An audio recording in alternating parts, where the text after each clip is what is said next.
بسم اللہ الرحمن الرحیم۔ السلام علیکم ورحمۃ اللہ وبرکاتہ۔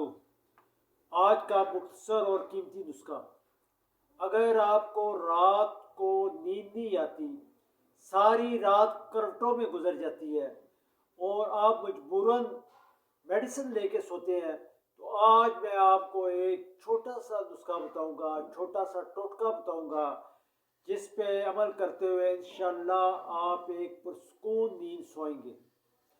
آپ نے رات کو سونے سے تقریباً 1 گھنٹہ پہلے، مثال کے طور پر اگر آپ رات کو 11 بجے سوتے ہیں تو آپ نے 10 بجے جو ہے ایک پیاز لینا ہے، اسے ذرا کوٹنا ہے، ہاون دستے میں کوٹ کے اس کا رس نکال لینا ہے، پانی نکال لینا ہے، وہ تقریباً 1 کپ کا تیسرا حصہ نکلے گا۔ وہ آپ نے رات کو پی لینا ہے سونے سے 1 گھنٹے کے بعد۔ اس کے بعد تھوڑی دیر آپ نے چہل قدمی کرنی ہے، اور چہل قدمی کے بعد آپ نے بستر پہ چلا جانا ہے۔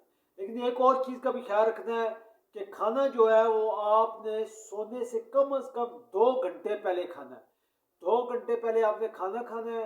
اس کے بعد سونے سے 1 گھنٹہ پہلے آپ نے پیاز کا پانی پینا ہے، اور اس کے پانی پینے کے 1 گھنٹے بعد آپ نے بستر پہ چلا جانا ہے اور لیٹ جانا ہے۔ انشاءاللہ آپ دیکھیں گے کہ چند ہی دنوں کے استعمال سے آپ کو ایک پرسکون نیند آئے گی، آپ کو ایک پرسکون نیند آئے گی۔ انشاءاللہ اس چھوٹے سے ٹوٹکے پہ خود بھی عمل کریں اور آگے لوگوں کو بھی بتائیں۔ السلام علیکم۔